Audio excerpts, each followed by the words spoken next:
Good morning, good morning. Minasan, ohayo gozaimasu. Saturday morning. Ooh, look at this. 8 o'clock on a Saturday morning. And how long has it been since we were here? How long has it been? I don't know, a month, a couple of months? I don't know, I don't remember. I have good news and bad news and whatever, news. The wood blocks for my next printing job, they still haven't come back from Chiharu-san. It's the middle of August and maybe she's been taking, quite some time to get the job done. She's working on the print that will be delivered in early September.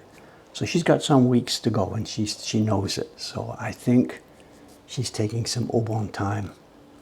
But I can't move forward on the second batch of those prints, the September prints, until she gets the blocks back to me. And I have no carving to do. The New Year's print hasn't been decided. The gift print hasn't been decided. DF9 and 10 are carved. DF11 will be done by Taran. DF12 will be done probably by Chon-san. So I have no carving work to do and no printing work to do. So here I am today. I'm going to be doing background packing assistance work. We've done this before. If I pull this camera... Chottomatte, what's going on here? I tested this all a few minutes ago, set it all up properly. What's going on?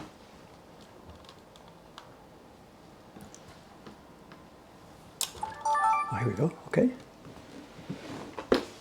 Just wasn't turned on, sorry. I'm sure I turned it on a few minutes ago.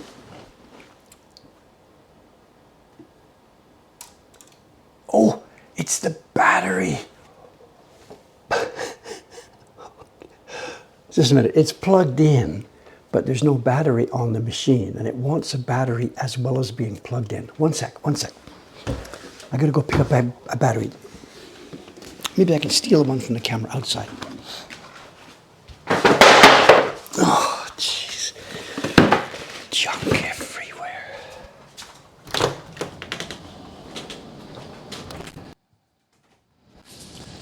I can steal this battery, it's okay.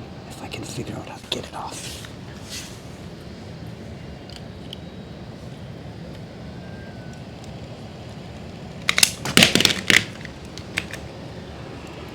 That camera should be still okay.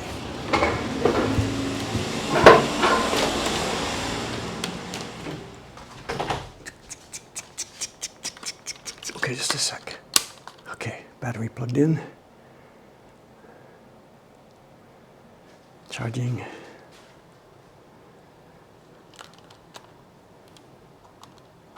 Power on. Just a moment. There we go. Okay, sorry about that.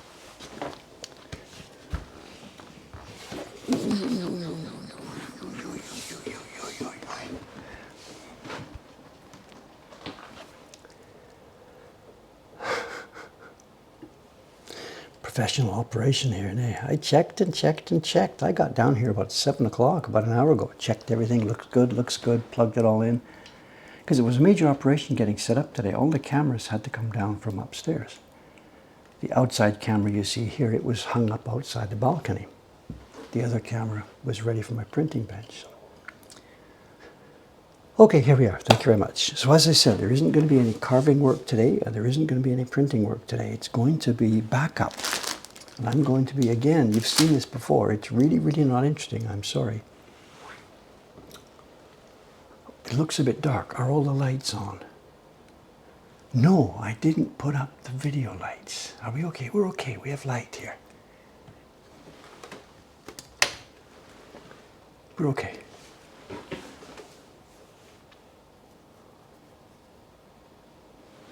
Someone's asking about buffering. We're smooth at this end. Everything looks good. All the lights are green. There's no drop frames. I believe we're okay. A crossword, no. I have, whatever, it's Saturday, so I just, a few minutes ago, after the cameras are all set up and everything was checked, I went to the 7-Eleven to pick up the New York Times. Again, on all Saturday streams we do this. New York Times for August the 17th, Sunday. And last night, because I'm running behind. You know, I buy the New York Times, not so much for the news, most of which I've of course seen online already, but I do it for the crossword puzzle, the Sunday crossword puzzle. I used to do that years ago, and in the last year or so, recent couple of years, I've picked up doing it again. And last night's, this is not spoilers because I'm 3 weeks behind. The puzzle I did last night is the one from August the 3rd. So if you're somebody who is doing next Sunday's crossword puzzle in the New York Times, don't worry, this is not a spoiler. If you do the puzzle each week, you've already seen this one. This is the one with the Enterprise. And it took me a longer, usually these puzzles take me about an hour or so to do. And this one, you can see the gray squares, and it was kind of obvious from the beginning what it was. There was a clue, heavenly voices, which means something to do with whatever, space or something. And the shape quickly was recognized, and it fills in the words, the Enterprise. So I got this, and I was thinking pretty chuffed. I got this thing. This is easy this week. And then there's a bunch of other clues which obviously relate to the characters in Star Trek. Dave here, smartass Dave, thinks I can get this. I don't even need to fill in all across and down. I looked at the special clues, figured out who the characters were, and I wrote all their names in. Chekhov, Spock, what were there now? There was Chekhov, Spock, Kirk, Sulu, Uhuru, and McCoy. I wrote them all in. I'm really smart. I do this without filling in all the rest of it. And I found out after a few minutes that I wasn't so smart at all, and there was an extra twist to the trick. And I had to start scribbling out all the stuff that I had scribbled in with pen. So.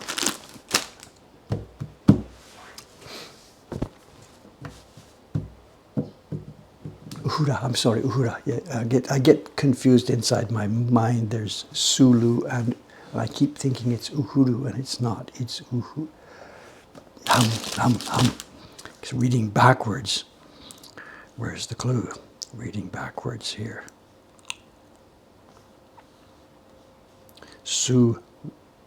Where are we? Sulu is this one, and the other one was Uhura, Uhuru Janai. My brain works well enough when it works, and then it gives up, sorry. I'm not about to start doing crosswords on stream. I think a bunch of people do that, right? They get the New York Times crossword puzzle or some crossword puzzle, and they do it on stream while people chat and help with the clues and stuff. I don't think I want to get into that. Some of them it's cool. I pick it up and then the clues start to fall in place, and yeah, this is cool, and look how smart I am, and I can just write it in. And then some of them I sit there with my drool dripping and my brain on parked.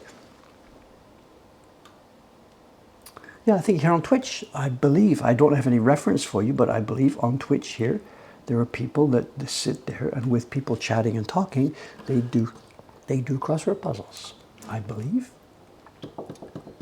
Jigsaw puzzles. This I don't know, I haven't seen that, but I do think I've seen a reference to a stream where people do crossword puzzles.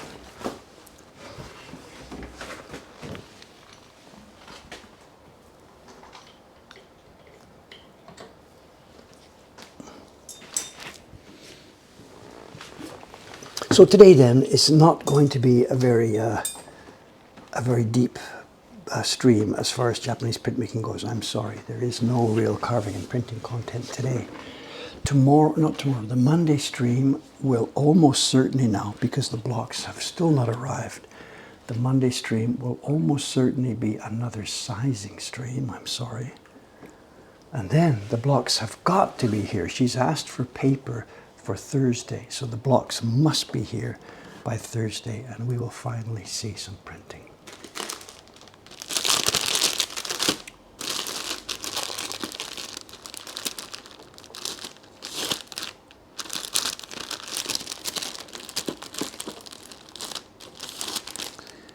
The other thing, though, before we get going about that crossword puzzle,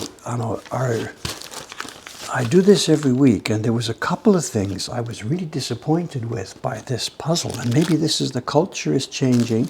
The editor's the same. It still says Will Shorts, but there are things that they did in this puzzle that I really, really, really disagree with. Again, there's no spoilers. This is 3 weeks old, right? There's a clue, 33 across, and it says, not much as of wasabi. So not much. You know, you might say a little. When you're describing wasabi, what word might you use? You might use the word dab. But it turns out the clue is 4 letters long, and the answer is a dab, A-D-A-B. As in, they're including the article with the answer word. Really? Is this the new paradigm? There's another one in here, 68 across. The clue is something hit to get fit. Now in conversation, what do you hit when you want to get fit? Yeah, you hit the gym. But here it is, it's the gym, not gym. The answer should be gym. You hit the gym. But they've put the article into the answer. And I'm like, this is not permitted. But I guess it's the new paradigm. Yeah, and somebody's mentioning this, AI. Are they now, maybe, are they starting to integrate AI into their building process? Does the editor know about this? The compilers are using, I have no idea. Crossword puzzle makers follow no laws that mortal men can comprehend. Well, not decent crossword puzzles. They do. They have quite strict what proper nouns are allowed or not, what multiple words are allowed, and what the clues must be formed. British cryptic crosswords and American-style normal crosswords have different sets of rules.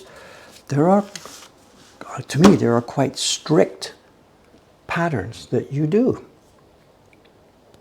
Yeah, they don't use the 2 words here. That's okay. We learned that long ago. The New York Times does not use the expression 2 words, 3 words. That's too much of a clue. We don't need that help.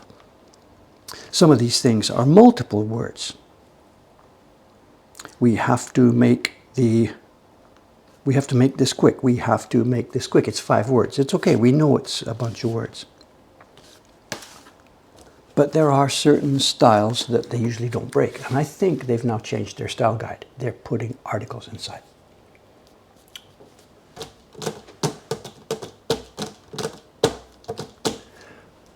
Okay, as I said, we are simply trimming some chibis. I've got a couple of things to mention. We'll pick up questions from the stream here. I got confessions to make today. Confessions. I'm getting to be such a bad boy in my old age. I really hope that I can avoid becoming the fairly crabby person that I saw my dad become as he got older, you know. I hope I can avoid that. He wasn't too bad. He wasn't like that guy on the British comedy radio show. What's the guy who was always crabby? It was his whole shtick, the whole entire program. Was this guy being as crabby as he could be. There was a famous BBC radio program. I forget the guy's name. I don't think I'll be that bad. My dad wasn't that bad. No. You're talking about TV. No. I'm talking about a radio program. A generation before the one you're talking about. Victor Meldrew, was it? Yeah. Not Basil Foley. Victor Meldrew. Yeah. Just everything. Crabby. And actually, I stopped listening to that. This is decades ago. Because it was just unbearable listening to the endless crabbiness. And by listening to that thing too much, you kind of start picking it up in your own life. So I canned that years ago. Was he TV as well? I think it started on radio.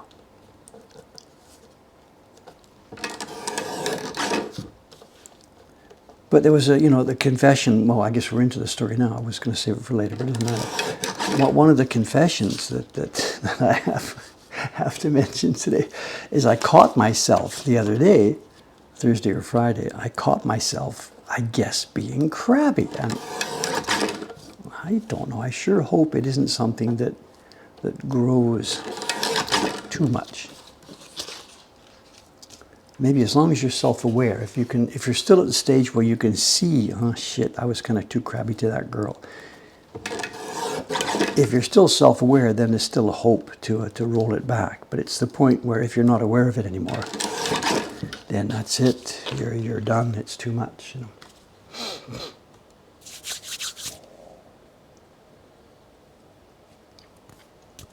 What does crabby mean? Am I using a word that's not understood, or are you being a little bit sarcastic? Crabby, Crabby. Grumpy, what would the Brits say? Grumpy, complaining about things that didn't need to get complained about. Isn't that what crabby means? Grumpy. Cantankerous, that's, I guess, is that the American one? Grumpy would be British, cantankerous is American. Is crabby some Canadianism that people don't know? I never thought of that. To me, just crabby is the basic word for that behavior. And I should have told him. That's cantankerous, I guess. Brits would call him a miserable old git. I wasn't that bad the other day. I guess whatever. Let me. Okay, the problem though here, we've led up to this. Dave's going to tell you a story about something he did the other day. But I would like to step back a bit, because if I tell you this story, you almost certainly, because we're friends here, you're listening to me tell the story, and you're sort of going to be on my side. So I've primed it the wrong way, because I would like to get a bit of a different reaction. Okay, let's do this. This guy I know, this guy I heard about, he did something this week. Let's do it that way. So we're seeing this guy as a third party. Play the game with me here. This guy I know, he went over to the 7-Eleven to get his lunch the other day. And that 7-Eleven, it's pretty crowded. It really, it's one of the busiest, most crowded 7-Elevens I have ever seen. There's 3 registers. Actually, there's a 4th one that they pull into play sometime when it's too crowded. But anyway, there's 3 registers in play. But there's one lineup. So they've got arrows and marks everywhere. So everybody stands in one line, and you fork off, left, middle, right, whatever. Sometimes the tourists don't get it. The Chinese don't care. They will just try and jump right to the register. Did I say that? It's true. And the Western tourists, they didn't get the idea about the line. So they will wander around the shop and go to the nearest register. And the girl tries to say, please, get in line, get in line. Anyway, I'm in line. This guy I know, he's over at the 7-Eleven. He's in line to get stuff. Now, this guy, roll back one sec. A couple of years ago, there's a new law in Tokyo that they start charging for plastic bags. Plastic bags are 2, 3, or 4 yen each, depending on the size you want. So they're encouraging people, of course, to bring their own bags for shopping, which I do almost always. In fact, it sits right here on my desk. This is the bag that I will put into my pocket to go and get my lunch today. Well, no, I won't, because it's Saturday, but on a normal day, this is the bag I will put into my pocket to go and get my lunch. So that's the plan. They've tried to encourage people to do this. So this guy I know, he's got his plastic bag in his pocket. So he's got his 3 or 4 things ready for lunch. He gets to the front of the line, waits for his turns, busy. One of the registers comes empty. So he goes up to the register, he puts on his juice, his sandwich, his salad, pulls the bag out of his pocket, puts it on the counter, and waits.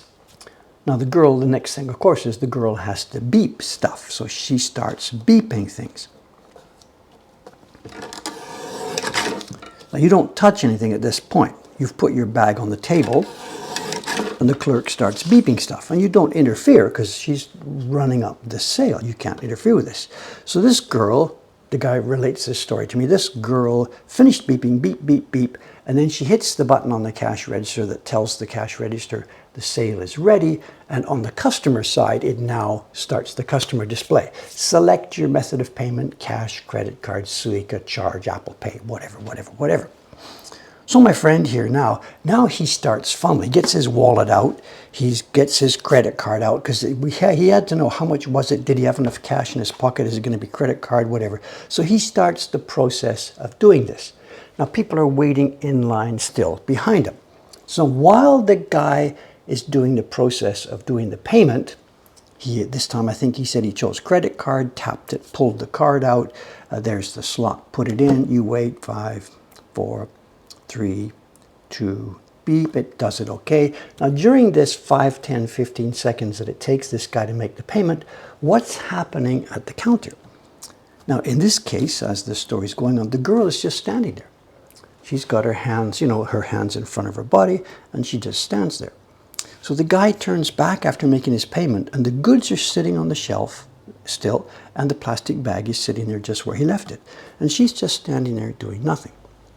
So he is kind of a little bit cheesed about this, because the typical way that the girls at this 7-Eleven do things is, while he is making the payment, they grabbed the plastic bag and they put the stuff inside it. And if he hadn't brought his own bag, they would have asked him, do you want a bag? He would have said yes. They would have added 3 yen to the service charge. And then while he was paying, they would have put the goods into the bag, as clerks do. But in this case, he had put his own 7-Eleven bag on the counter. And when he turned back from making the payment, everything was still sitting on the counter. So he then, a little tiny bit peeved, starts putting the stuff in the bag, which would be okay, no problem. But he also said to her, "Watashi no shigoto desu ka?" This is my job these days now. It's for me to do this. And he was a bit kind of grumpy, cranky, cantankerous. She ignores him. She ignores the guy and just whatever. So he grabs it, turns away. But as he's turning now to head for the door, the next person in line is coming ready to make their payment. And it is a middle-aged Japanese lady. Maybe about the same age as this guy, maybe a bit younger, whatever. And she is pissed off that he is pissed off. And she says something. And he didn't quite get what she said, but the intent was clear. She looked him in the eye and she said something like, "Shitsurei desu ne," or something. I forget what, I don't know what she actually said. But she was pissed off because the guy was pissed off. And the guy just says, "Moshiwake nai desu. Can't be helped." And he left. So as he's walking down the street, he's thinking, well,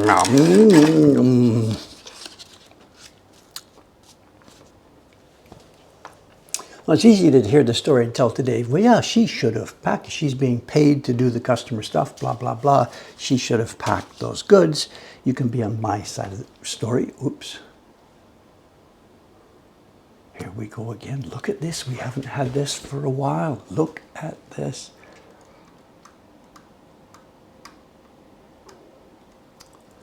So I'm sort of not asking you to take sides here. You're all my friends, so maybe, yeah, she should have packed the goods. That was lazy of her, blah, kids these days, blah, blah, blah, blah, blah, blah. I don't know. I still actually do think that in a case like this, the clerk should pack the goods. It doesn't mean I'm excused for being miffed with her. I should have just shut up and taken it and walked away. But when I got back to the shop here and we were talking to the staff about this, because I related, somebody said, Dave, I used to work at a 7-Eleven and there's a rule in place. Maybe you don't know about this, but there's a rule. When the customer brings their own bag, like if it's a shopping bag or a tote or something like this, we are not allowed to touch the customer's stuff. So if the customer brings their own bag and it's a tote bag and they put it on the counter next to the goods, we are not allowed to touch that. It's the customer's tote bag. They're expected to put the stuff in themselves, like they do at a supermarket checkout. You know, check, check, check, check, check. You get to the end of the belt. The customer sits there packing their own stuff. So maybe I've become used to this because the regular clerks at the 7 where I go, they know me. I've been going there for years, blah, blah, blah. When I put that plastic bag on the counter, they do fill it, but that is perhaps against regulations. Perhaps. I don't know. If you're talking about supermarkets, yes, supermarket, there's a big long belt. The next customer, you're down the end of the belt, nobody's interfering with you, and you're sort of expected to pack by yourself. I get that. This is where you walk up to one booth and walk away. Next person walks up and walks away. You know, as a convenience store checkout. 7-Eleven has not yet, at least the 7-Elevens I go to, they have not yet implemented self-checkout. Lawson has. The Lawson on the corner has a self-checkout. Does Family Mart have them yet? I'm not sure. My convenience store shopping goes back and forth here between Lawson and 7. Lawson has the checkout, self-checkout. But there's 2 reasons why I don't use it. One is, for me, going to Lawson is getting a cup of coffee for most of the time. And if you're getting cigarettes, liquor, coffee, XXX, you can't use the self-checkout because all of that stuff either requires confirmation of your age or the stuff itself is behind the counter. The cigarettes and the coffee cups, they're behind the counter. The staff has to go get it. So you can't use the self-checkout.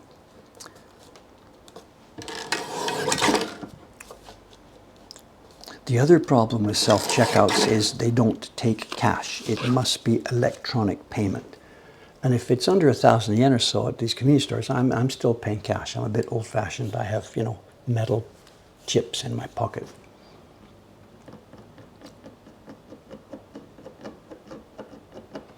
I don't think there's anything anti-foreign about this at all. I don't think there was anything there. No, I don't think it was anything. I don't know what's inside her head, but I think it was a girl I'd never seen before at 7-Eleven. You know, the regular staff always packs my stuff in the bag when I put it on. This was a person I hadn't seen before. So maybe she was a stand-in or new, or maybe she didn't even know the culture, or because she was new, she followed the guidebook. And maybe the guidebook says, don't touch customer bags. No, the person in the wrong here is clearly me. I should have just shut my face. Instead of saying, you expect me to do this by myself? Like some sort of entitled rich person. I mean, the bad guy was me. I'm not trying to teach her a lesson. I shouldn't have said anything. Maybe the best approach would have been, oh, you know, when I turned back to be surprised that it wasn't packed or something. But I didn't have to mouth off.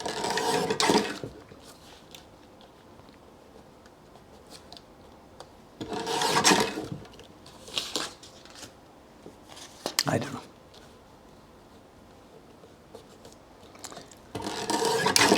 Okay, today's plan. For those of you who weren't in the last stream, we did talk about something.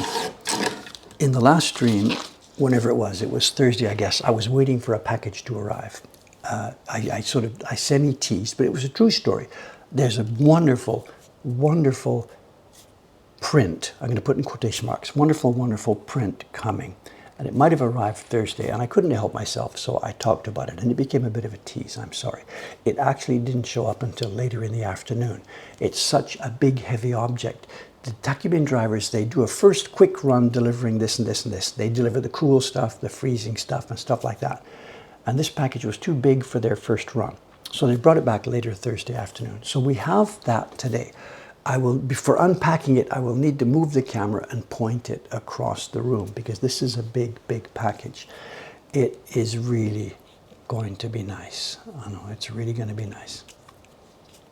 Oops.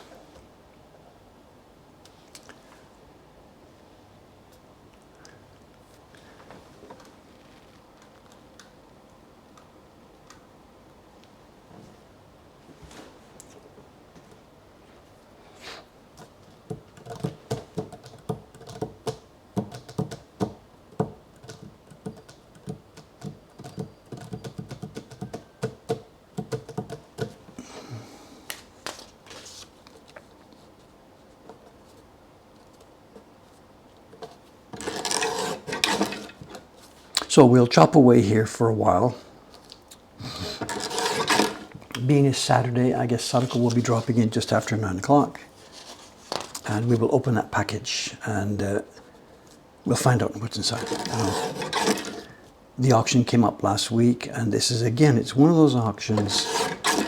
This is not one of those deals where like Dave paid $2 and got something fabulous for it. I did pay for this object. But it really, I think, is going to be something very special for the collection.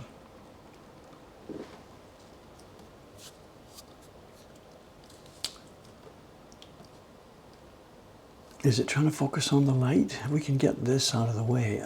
We've been through this many, many times. The camera is getting old. It just really, really, really is getting old.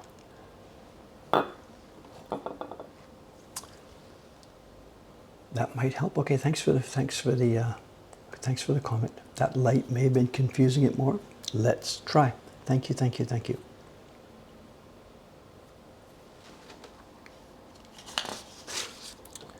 It's a very old camera. I did try cleaning the lens in case there was something on the lens, and it doesn't seem like that's the problem.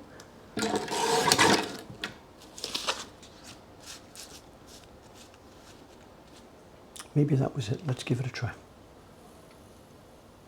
Time to bid on a new camera instead of prints. Yes, I'm with you on that actually. This camera is very, very old. It's got battery troubles as well. And we have a budget for it. This is not a question of we don't have enough money or I'm broke or give me money for a new camera. No, we're okay on this. It's just simply enough work to do in getting my head around getting down to Akihabara and finding another camera. So.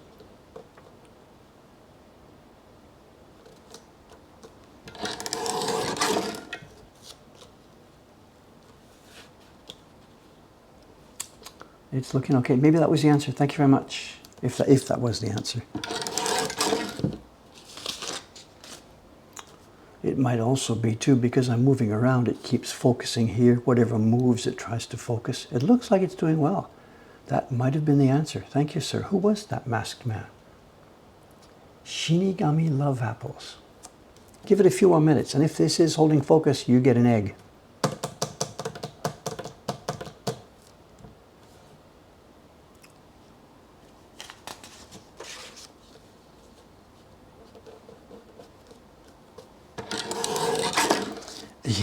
There's a reason, well, there's many reasons.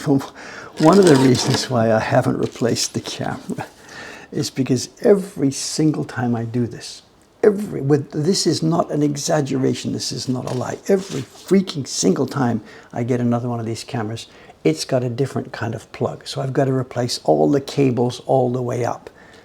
This one is mini HDMI, the one outside is micro HDMI, the one before that was full HDMI. Just every single time I have to replace all the cables. And it's not cheap. We're talking a 20-meter cable to go to the one, a 10-meter cable to go to the one outside. So USB-C, I think these cameras do have USB for when you're dumping the information out of the camera. But this one has a USB-C port, but you can't stream from it. You can empty the files from it. You can transfer from it, but you can't stream from it. And this is another problem when buying a camera.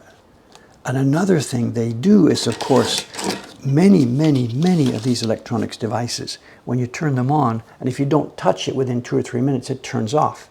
So these Canons, the ones I've learned, this particular year group, these are about 10 years old. This group of Canons, they turn on and they don't turn off. They stay turned on in what's called standby mode.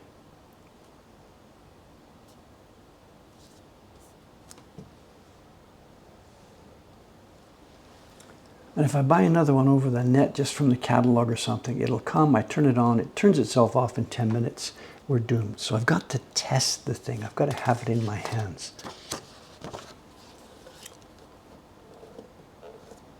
So getting a new camera, without exaggeration, isn't actually just a simple thing. Get on Amazon, click, buy one, have it sent, and it's up and running tomorrow. I'm sorry, it's not that simple, actually.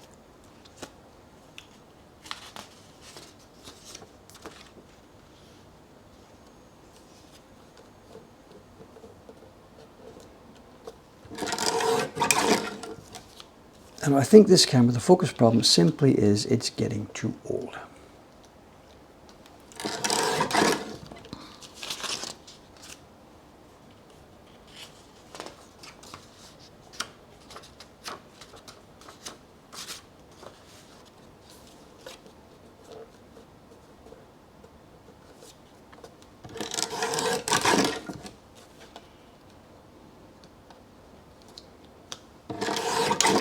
The Pocket 3 we have here, I have an Osmo Pocket 3 which we use, for walking around videos, and it has a webcam mode, but its field of view is not adjustable. And all the time we use on these cameras, we really do need the zoom and the focus. And the Osmo Pocket 3 that I've got will not do this. It's a glorious camera in its own right, but it doesn't have this flexibility of field of view, which we use all the time here. So really it's a handy cam type approach that we need. We tried earlier, years ago, I tried using my Canon SLR here, DSLR, and although it would technically do it, what was the big problem with that one? Oh yeah, we got black bars at the side. It wouldn't stream what you are seeing through the viewfinder. It's a camcorder. It's a normal, it's a handy cam. It's a simple Canon handy cam. No detachable lenses. It's just a standard, bog standard Canon handy cam from a few years ago. I'm looking for a model number.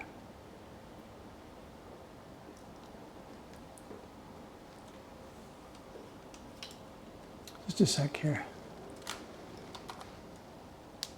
Okay, here we are. Oh, it's a Sony. I'm sitting here talking about Canon. My God, I'm sorry. Dissing them. It's a Sony Handycam. Yeah, of course, Handycam is Sony's brand name. For what it's worth, the model number is HDR-CX535. It's from a bunch of years back, and they just work so well that I've just been using this same series of cameras for our streams. Because normally, they just focus with no, you can walk around and they're always in focus. I cannot do that with my Canon. Sorry about that, it's a Sony, my apologies.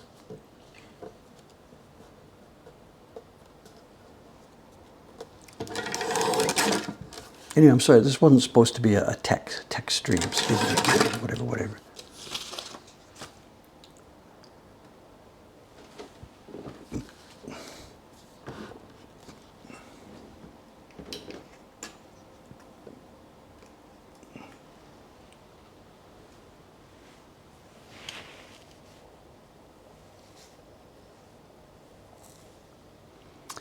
We've tried playing with the spot focus, and at the moment the camera is on factory reset, so it's on whatever it comes from the factory,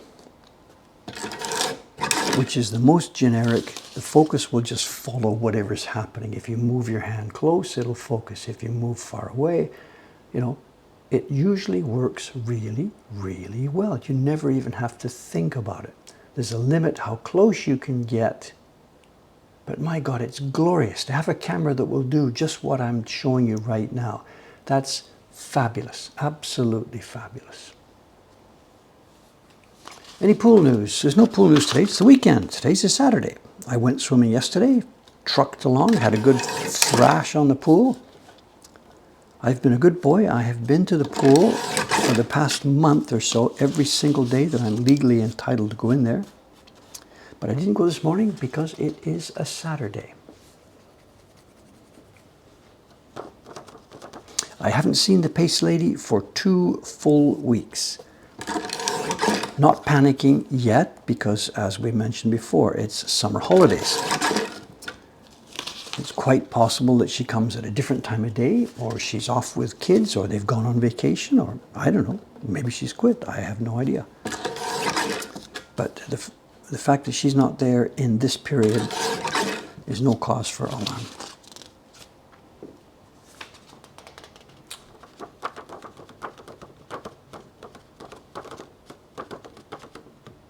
There you are. So maybe we're the diagnosis there. The small motor that drives the focus ages poorly and releases over time. You know, this would not be surprised. This is at least 10 years old.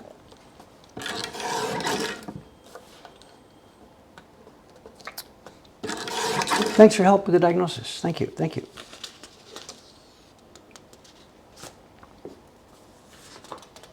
Yes, there are an immense number of people on vacation right now, including a huge number of the Mokuhankan staff.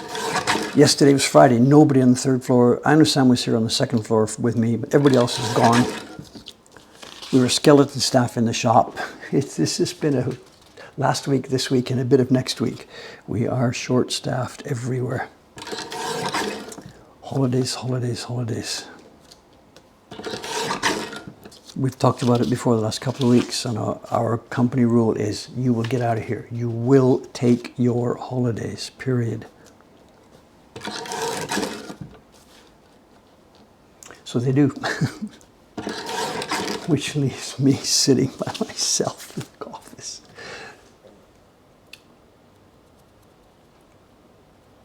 You're talking about the Magewell Plus. At the moment, yes, this system is running with 2 Magewell, the thing you mentioned. I will when they do die, I will not be replacing them with the same thing. They were expensive, they tend to overheat, and they're old technology. They're 10 years old. So there are much cheaper, easier, more efficient ways of now converting an HDMI signal into a computer, something readable by the computer. So they're good. I can't diss them. They have worked well. But if you were going out to buy something now for this job, that's not what I would buy now.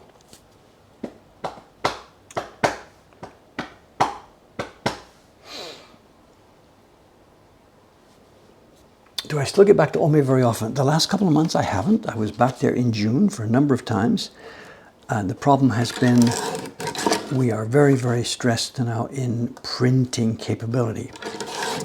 And I have had to pretty much now, I am pretty much a Mokuhankan printer, which means I can't really do that in Ome. I do my printing work upstairs here, and it's very, very difficult now to get away for the time to go to Ome. So.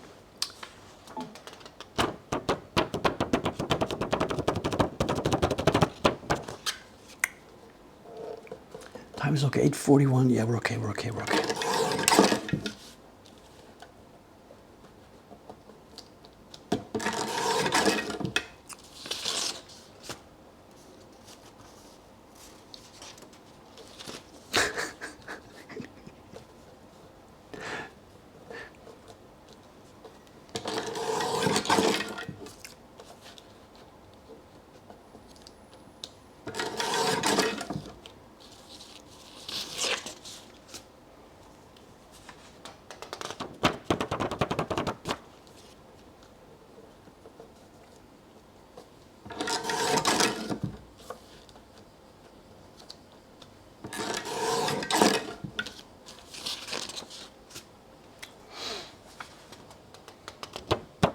Someone said, walking by, are there lots of people walking by today? I haven't been watching this.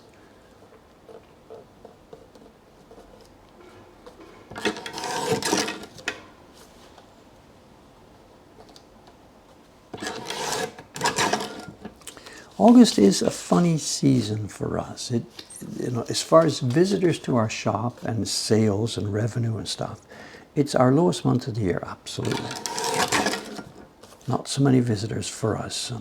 We're at, I don't know, a typical day in the shop. We're at like 1/4 of the level that we do in spring and autumn.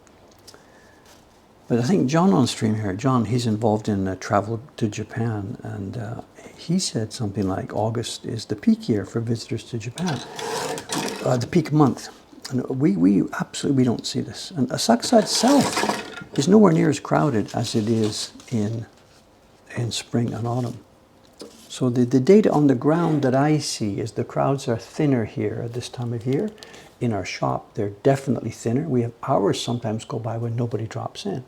And in spring, there's never minutes go by when nobody drops in. So our anecdotal evidence is that August is really kind of a slump time for tourism. But I think John said the airport evidence, the number of people actually coming into the country in any given month, shows August as being very high. So I'm curious. It could be that maybe the numbers are built up of things like people from China, Korea, not from Europe, because we don't see Chinese, Korean people in the shop here. Our visitors are, for the most part, people like me. Our visitors are a typical Westerner who has an interest in Japan. Whether it's America, Canada, England, France, Germany, blah, blah, blah, blah, blah, blah, Singapore, Taiwan. But from China and Korea themselves, we get very, very, very. We get so few that it's actually rare. And as in, really? Really? That's how rare it is for us. So maybe if the August is the peak, well, John's standing by his facts here, but maybe then it's made up of people from other parts of Asia as opposed to people from Europe. I don't know.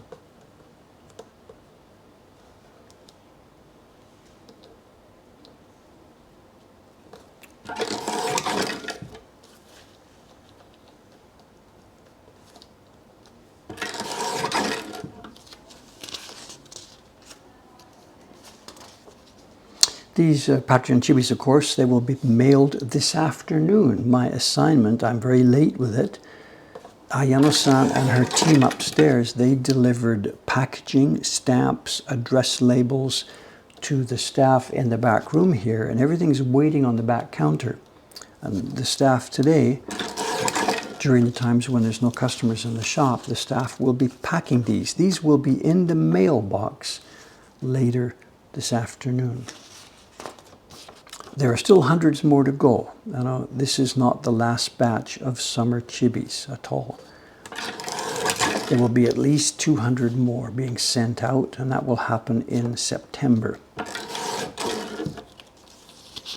So if you're waiting for one of these, I have no idea, I'm sorry, if your chibi is in here, or if it was in the batch that was mailed last week, or if it's in the batch that will be mailed next month. I have no idea. But we are getting these out the door pretty much on schedule.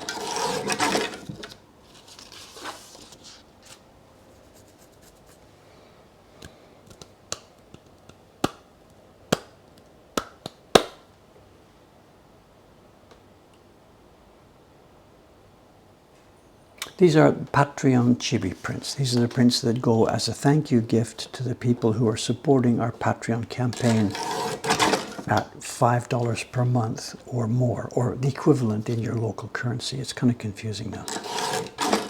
When we set up the Patreon, there were only dollars available, so we set it at 2, 5, 10, 25. Their system has since changed, and it's displaying to people in their local currency. So maybe the numbers now don't make any sense. Instead of a rounded 2, 5, 10, 25, maybe it's now something like 3.25, 6.89, 17.23 or something. I have no idea how it works for people in each country. So, but yes, these are the Patreon chibi prints.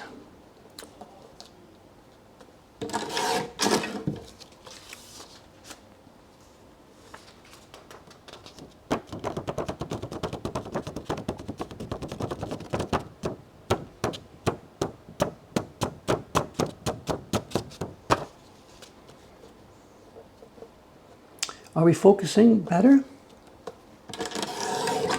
Seems so.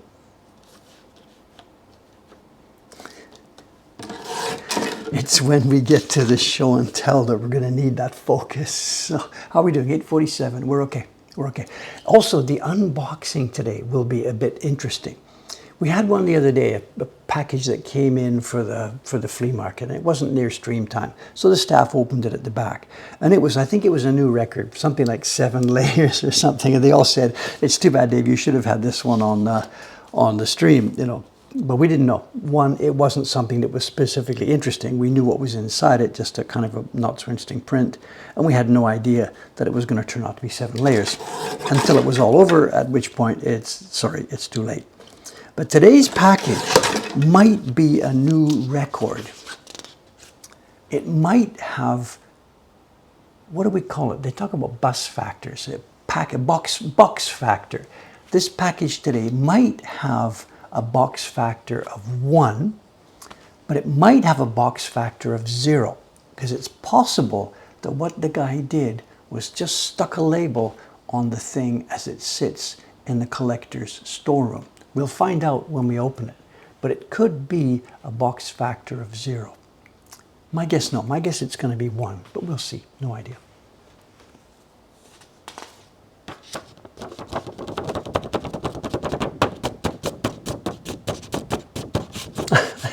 Don't start the Akasaka. Someone's talking about Asakasa no Aka. Oh my God, please don't make that mistake. It's been a while since we've had something like that, but every now and then, yes, we get a phone call from somebody. Every now and then, once a year or so. It happened much more often when we had print parties. We're waiting for the print party. 2 people are here. The next 2 people haven't shown up. And if we wait 5 minutes, we wait 10 minutes, we're going to start without them. Phone call comes. "Where are you? We're late for a party. We're outside the station." That doesn't, where are you?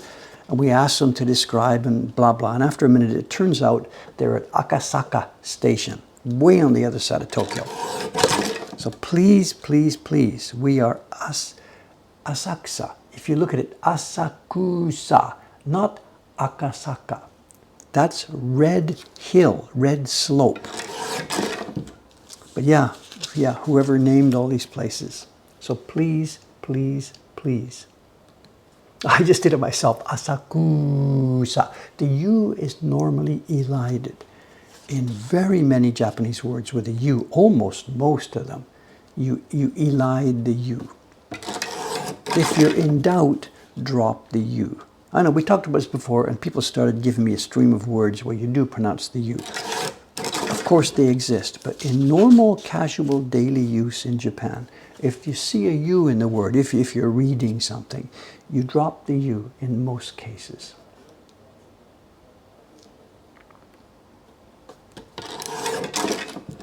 So for the place we live, just pretend there's no U in there, and you're not going to be far wrong. Just pretend it's Asakusa. A-S-A-K-S-A, Asakusa, Asakusa. If you do it that way, you're going to be wrong. I'm not going there. Quoting, who is it? YSM multiple X. I said there are words where you do pronounce the U, of course, and if you want to be clever about it, yes, but for most normal daily conversation. I mean, I'm the counter example. My name, Buru. Boo, boo, boo. You need it for me. If you elide the U in my name, it's Brr. David Brr. So it's not every word. I am personal guarantee for that.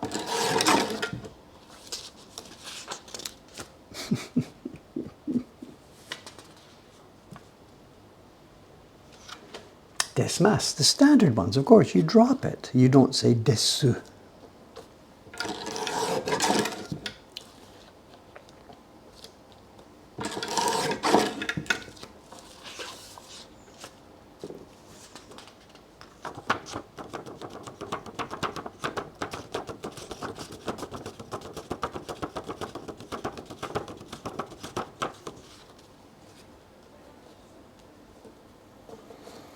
No way do I want to. Dave Bull's language lessons. How to do your pronunciation. For that, go to Dogen. Dogen's your man, of course, except he's over the top. He's just so good at it. Dogen, recently, he's been putting up videos of a different type, and I don't know. He's entitled to his content, of course, and he's been in Japan now. Dogen, what is he? He's been in Japan, I don't know, 12 years or something, I don't know. And he's been here long enough now that he really sort of thinks that he's got it figured out. And he's a super guy, intelligent guy. His Japanese is sky high, way more incredible than mine. But he actually doesn't have it all figured out yet. But he's at the stage. I'm absolutely sure I was there. Maybe it was at 10 years or at 15 or at 20. I knew, that's it. I've got this place figured out. I didn't walk around saying so. I've got it figured out. I know Japan. I know everything about Japan. I didn't say that. But inside my own head, again, going back to when I was here for 10, 15 or 20 years, I definitely behaved and felt like, I got this. You know, there's things I don't understand yet, but I've got this. I'm in tune with the culture. I like living here. I haven't become Japanese, but I'm in tune with it. That may be the best thing. And I get it. I get most of the nuances. I'm cool with this. I've got this sort of figured out. If, again, going back 20 years or so, I would have absolutely. And if you would have poked me and said, Dave, what do you think about Japanese culture? You know, at the beginning you made lots of mistakes and things. You know, how do you feel about this now? And I probably would have said, well, you know, I'm not oblivious to mistakes. You know, I will never be Japanese. I will never understand everything. There are things here that do surprise me.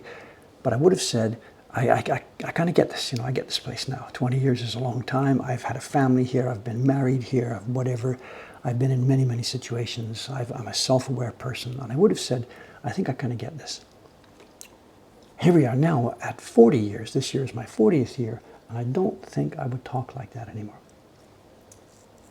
I'm not saying it's step backwards. I'm not saying, oh my God, I have realized how inscrutable these people are and I will never understand a thing they do. It's not like that. I haven't flipped over.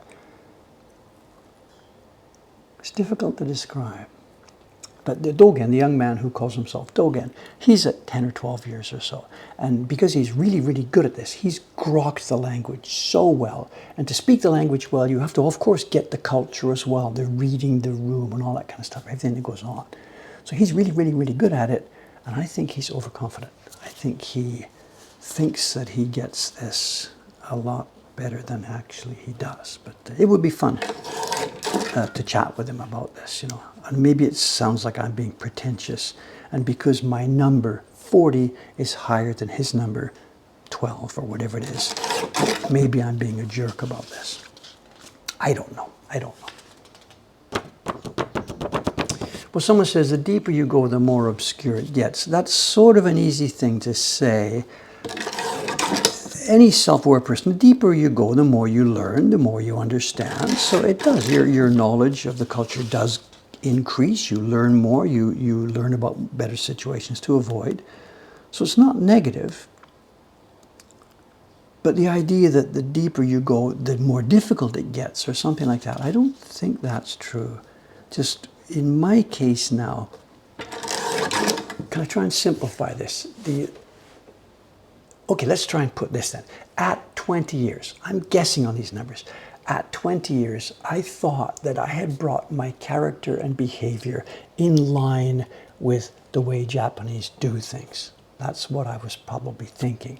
Here at 40 years now I have learned that even though I think I've brought it in line, because I spent 35 years out of Japan, core years of schooling and family and having a family and having a job, there are many parts of my character that are set quite steadily in concrete and stone, and they will never line up with the Japanese culture.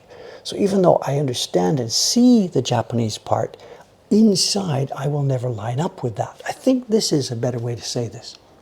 So Dave now recognizes more of the things that he will never line up internally with Japan.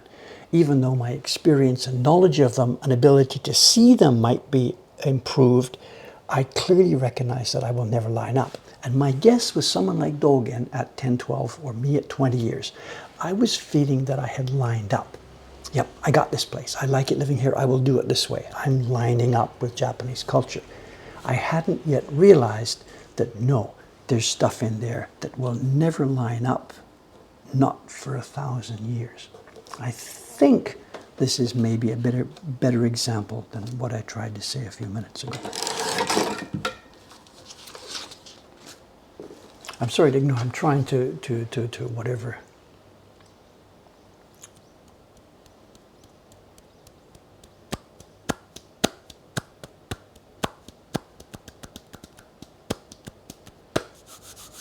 "10 years provides confidence. It's the latter years that add to that."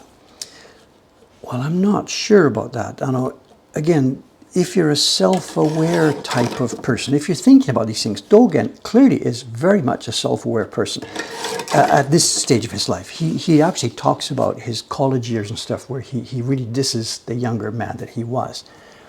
But the person we see now is clearly self-aware. He really, really, really wants to see himself accurately. He does enjoy living in this country, and he wants to be a person who can live here happily and comfortably. He also wants to be a person who is influential in the culture here, maybe more than me. He's trying to be more active that way than me.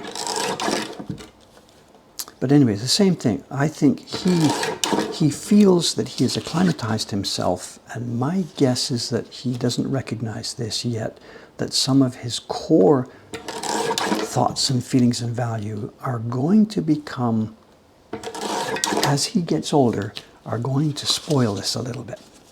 Maybe. We'll see. We'll see. We'll see.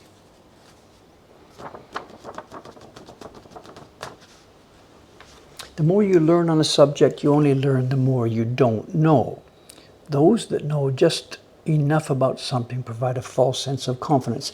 I guess that's a thing. And again, myself, just to pick a random number, 20 years ago, I wasn't a know-it-all. I felt that, yeah, I've really, really sort of got a good handle on this. But I knew I didn't know it all.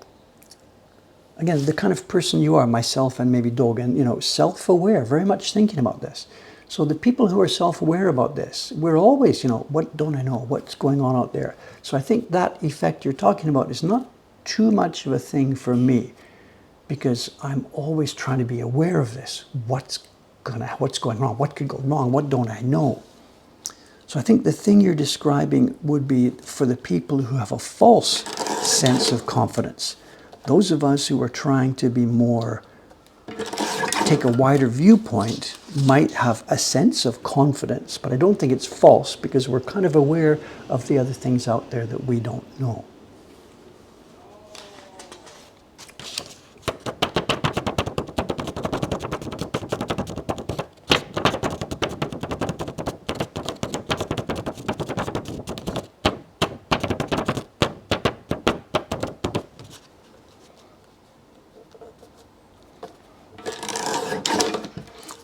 You're speaking about somebody who's happy, people that are happy and confident, whatever. Did you see the thing that went around the internet last night, or last night for me? Maybe it's today for you in the West, in America, whatever.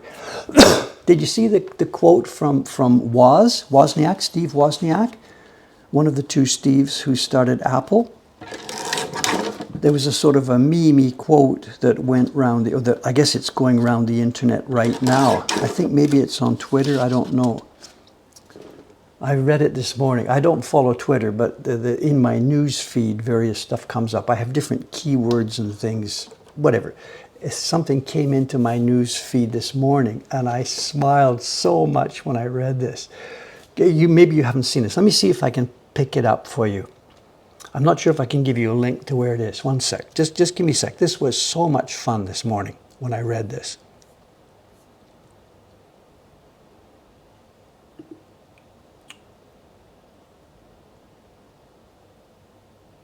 Oh, okay. It's a slash dot. Is it okay if I post this link here? I'm not a slash dot reader, but the aggregator that I read this morning linked to this slash dot thread. Let me put this in. And the thing I'm linking to you is not the original top of the thread, it's the comment. Steve Woz jumped into this thread and made a comment. And for those of you who are not going to follow that link, he talks about his life, blah, blah, blah, blah, blah, blah, blah. But then he says, people are saying, how come you're not a multi-gazillionaire? I am the happiest person ever.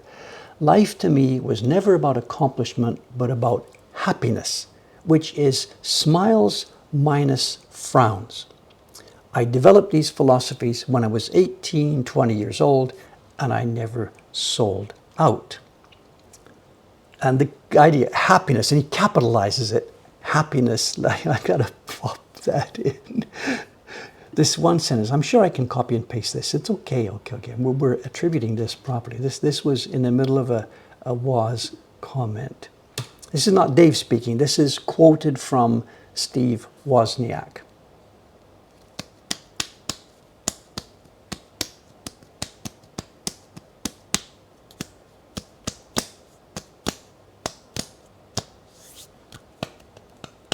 And I think I'll try and remember that one. It's pop, it's whatever it is, it's pop psychology, whatever, It should be you can make a book title, Happiness Equals Smiles, Frowns, and then you pad it out, and you've got yourself a bestseller book or something, I don't know. Whatever. And also, it's a cool thing to say. Can you really live like this? I don't know. Whatever this, So, okay, John. Thank you. Zing, zing, zing.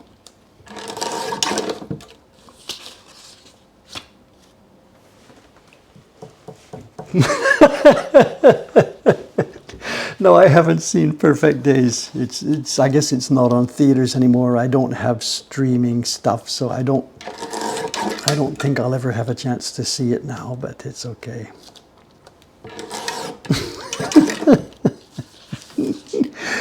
Hey, John, seeing you commenting about this reminds me that my little memo here the other day, this morning, it was titled Things to Maybe Mention on the Stream Today. And they're confessions, 2 confessions.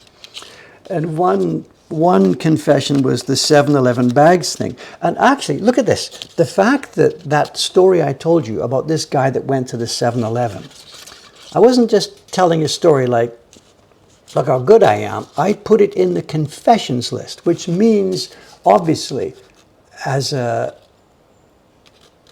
put that into my list of things that I shouldn't have done. Obviously, right? We confess things. We don't confess stuff that we're happy about, that we did.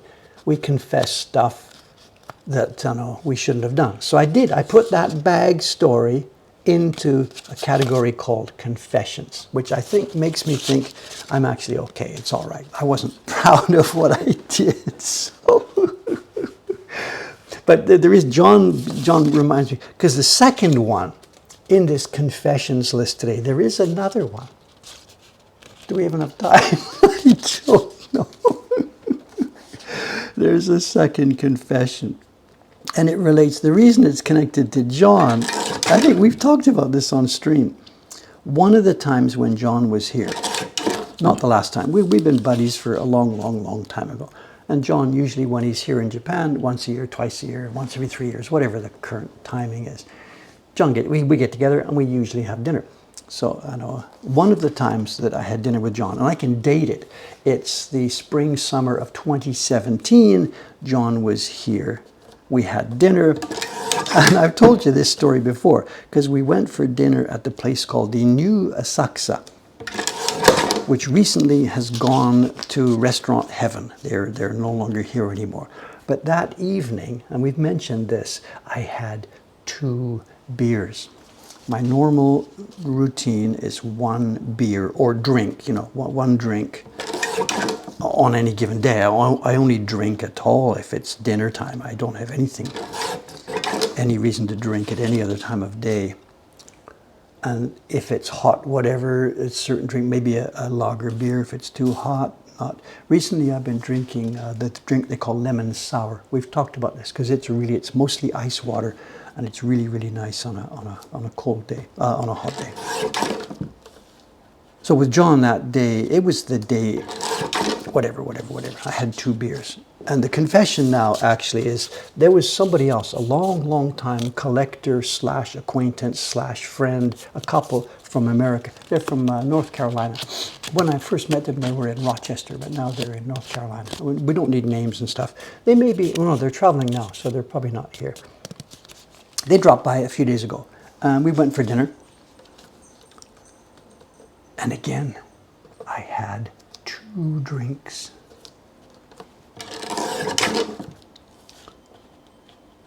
Did I stagger home? Well, I don't think so, because it took a while. We were at dinner, I don't even know. We left here at they met me here at 7.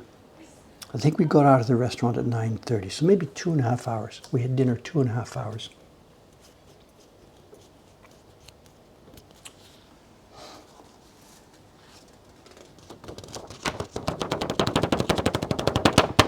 Ken Hallett's saying, I might know that you're from Rochester and now live in North Carolina. I don't know. The gentleman is a doctor, Ken.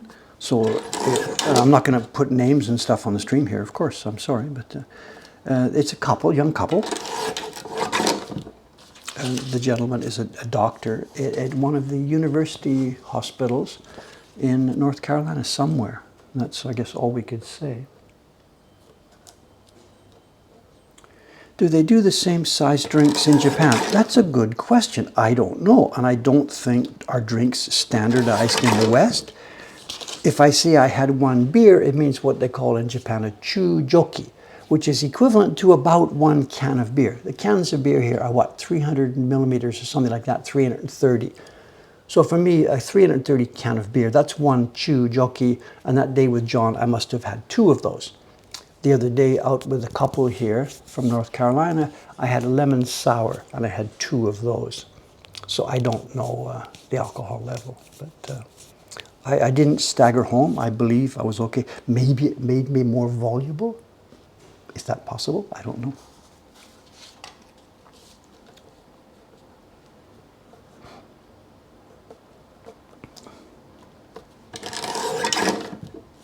I really don't know anything about the size of drinks here compared to anywhere else. I really don't know. John might have much more background knowledge on this than I do. I'm just not knowledgeable, I'm sorry. The beers here, the standard draft beer in Japan would be at about 5%. If you go to the convenience store or the liquor shop, you will see beers more. And in some restaurants, the Shogun Burger that I go to around here, they have on any given day, they've got 4 beers on tap. And there will be a 5, a 7, a 7.5, and a 9. And to me, 9, this is kind of like, that's not kind of really beer anymore. But people throw that stuff back and order a couple of them. I could not do that. But a typical average beer here would be just whatever, give or take 5.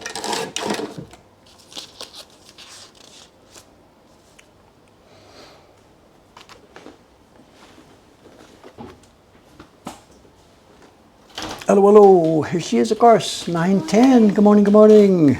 We're downstairs today. Your confession. Confessions.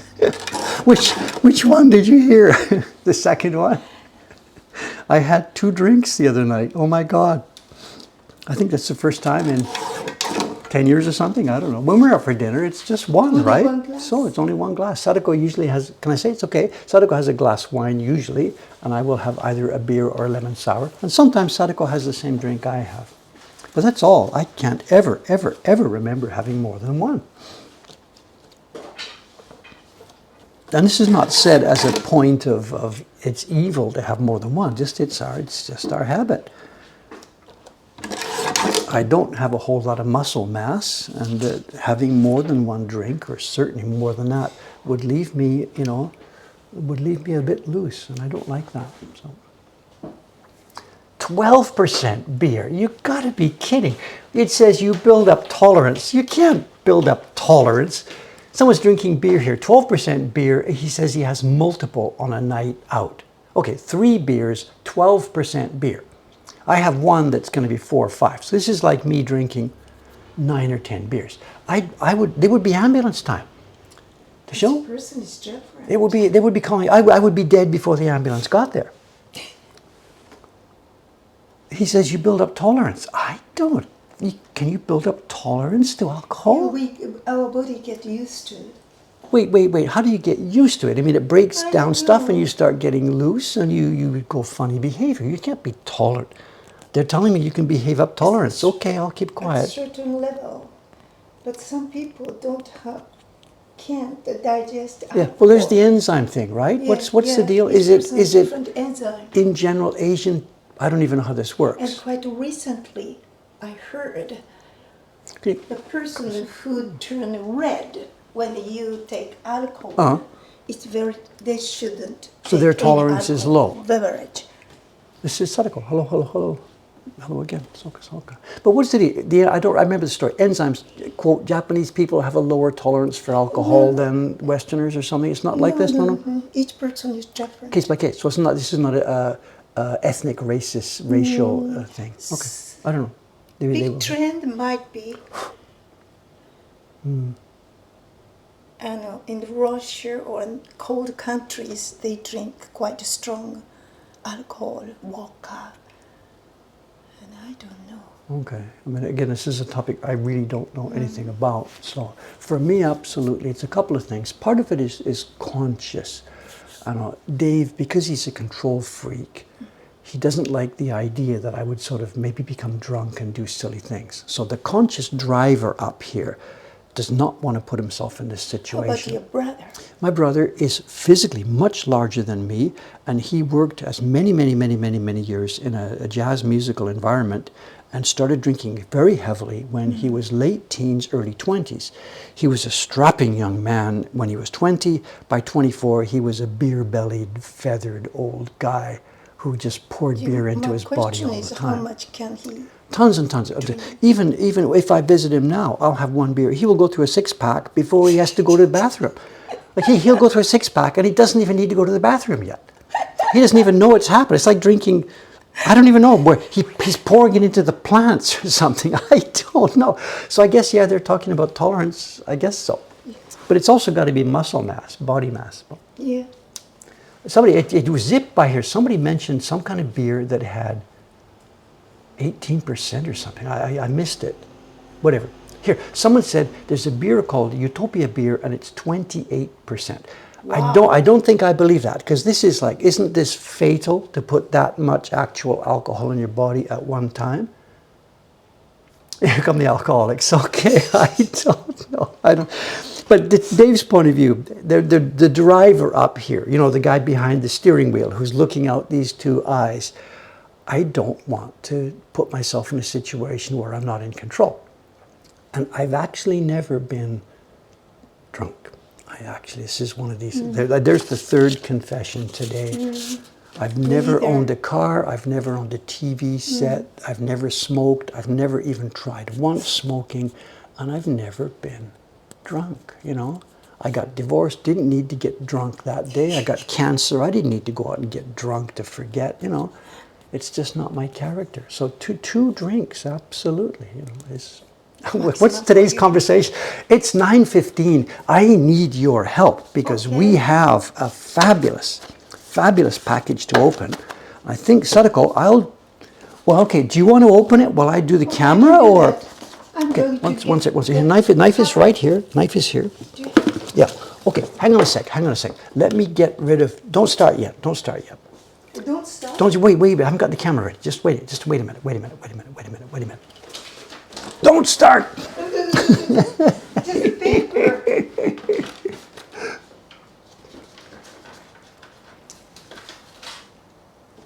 Must be better to put inside. Okay, you may now start. Live, you're live. It's the box. It's not, there's a big frame there with a modern print. That's not the thing we're talking about today. What we're talking about is the print in this box. And the box may actually be the original storage box, Sadako. So don't cut the cardboard box. Let's just open it. Because the cardboard box may be something we're keeping for storing this thing. We can keep this. You're left-handed. You want me to? Okay.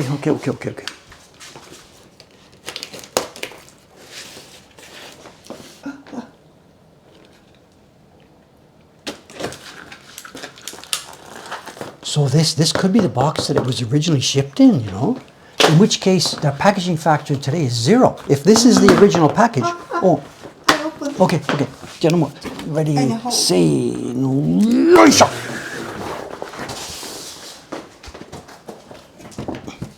Are we still live? Are we still up and running? Yes, it is still there.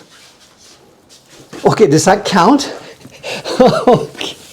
That was a piece of string. Does this count for the wrapping? I don't know. Okay, I'm holding. Another little piece of plastic. Okay, it's getting confusing. Okay, I'm going to take the frame. Yep. Oh, jeez, it's heavy. Oh. Strong, David. I need another beer.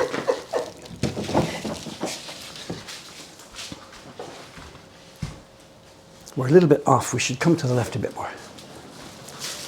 Oh, there's more. Okay, so we do get undressed.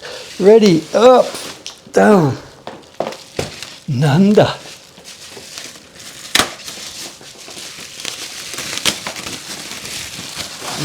Okay. All right. Okay. I'll leave it here first for a second. Look at these. Sadako, look at the back. Shh. Shh.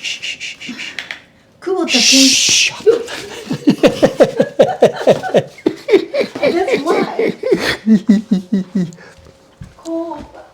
Okay, let's get to the camera here. Okay, what we've got here is, of course, as you can see, a pair of woodblock prints. And the theme is a very, very famous theme in classical Japanese art, where we have red plum and a white plum. There are some famous screens. I think Ogata Korin did one to show. What's it called? The Japanese phrase. Kohaku. Kohaku ume. Kohaku bai. Kohaku bai. Kohaku. Oh, right. And they're not cherries and plums. They're both plums. It's a white plum and a red plum. Pink plum, whatever. And I had not known this existed. It came up on Yahoo Auction last week. And the same story as we tell many, many times. Nobody else bid on it. I didn't get it. Oh, here we go. I ended up paying, where's the thing here? I can't see. I paid $13,000 for it plus $3,000 shipping. So it cost me $1,600 altogether. Nobody else bid on it. These are woodblock prints. And let me turn it around so you can see the label on the back. Because this is where part of the meaning comes for us. Turn it around for a second, Sanako. It's beautifully done, you know. I'm going to zoom in. Your head might be in the way. Just a second. I'm jumping back and forth here. Where are we?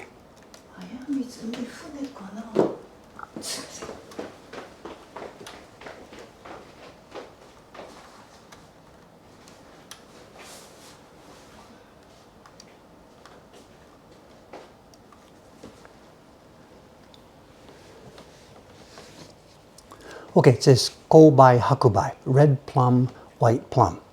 And at the top right hand corner, it's, that's, you know, Mokuhankan.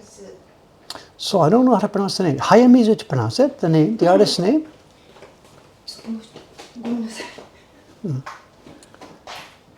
And it says then, it's a limited edition of 200 copies, of which this is copy number 80.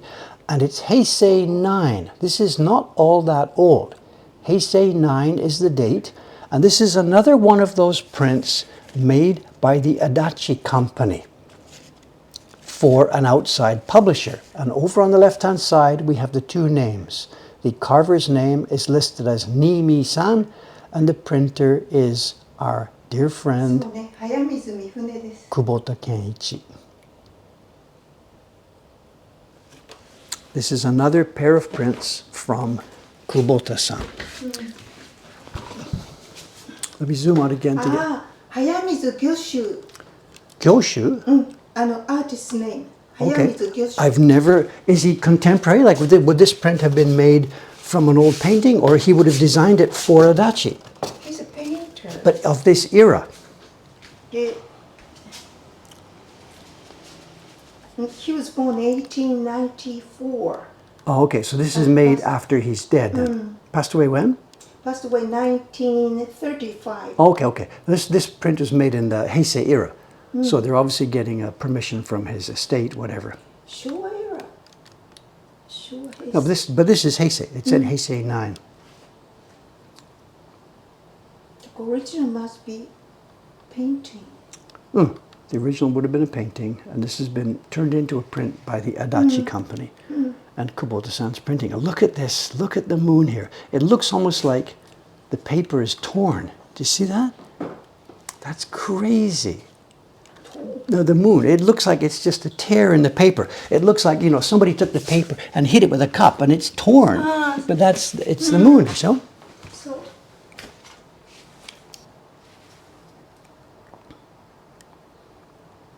My God, Kubota-san, this is so difficult. The size of this thing, the dimensions. It's two separate prints, you know, for those of you who don't know. It's packaged together in a frame, but behind it, there will be two separate sheets of paper. This is not one sheet of paper. It's two woodblock prints packed together.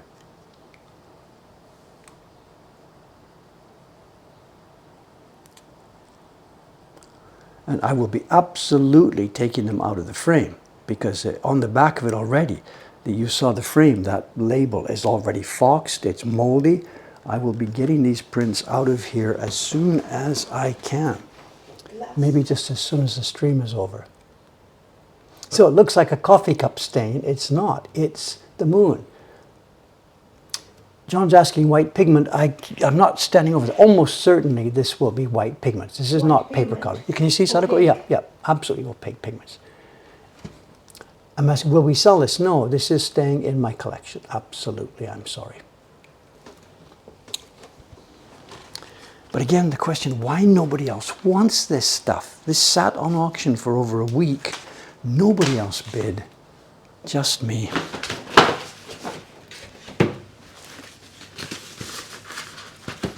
Am I the only person left on this planet who has any interest in this stuff? Look at this, beautiful. When you get close up, it's actually simpler. You know, from far away it looks like, you know, a blurry painting, but when you get close up, you can see the different blocks that are carved. Background tone is printed so smoothly. It's almost certainly Ichibe-san's paper. Look at the dots, look at the size of those. Oh my God, and one.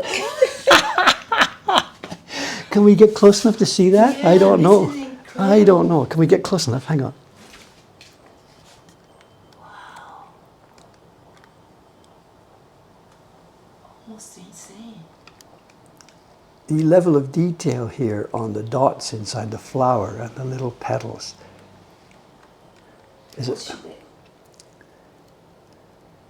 Can you put your finger in there for scale, Sadako? Can you? Yeah. Oops. Yeah, it's focusing. It's good. So.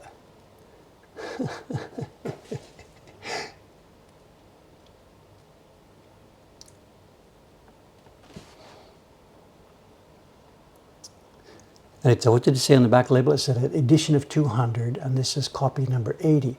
And this would almost certainly have been sold in its day. It would have been sold in a frame like this. It would have been an advertisement, what we call Nichioban in the newspaper.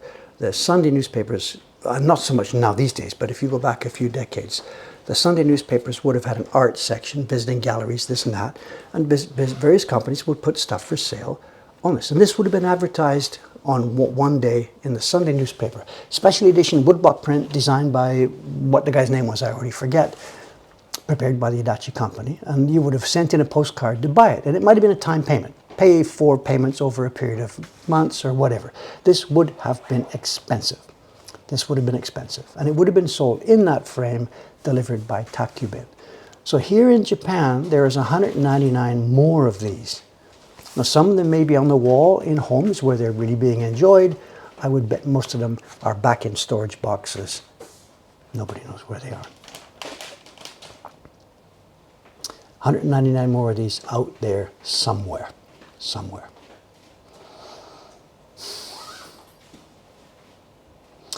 Someone's asking about the bigger print in the wall behind it. This is something one of us picked up from Yahoo Auctions a while ago. It was kind of a mistake. We didn't realize actually how big it was. Can you, Sadako, can I ask you, can you move this new print off to the side for a minute so we can see the one behind it? Thank you.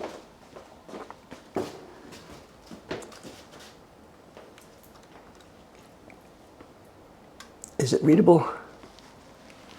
No, it's out of focus. Oh.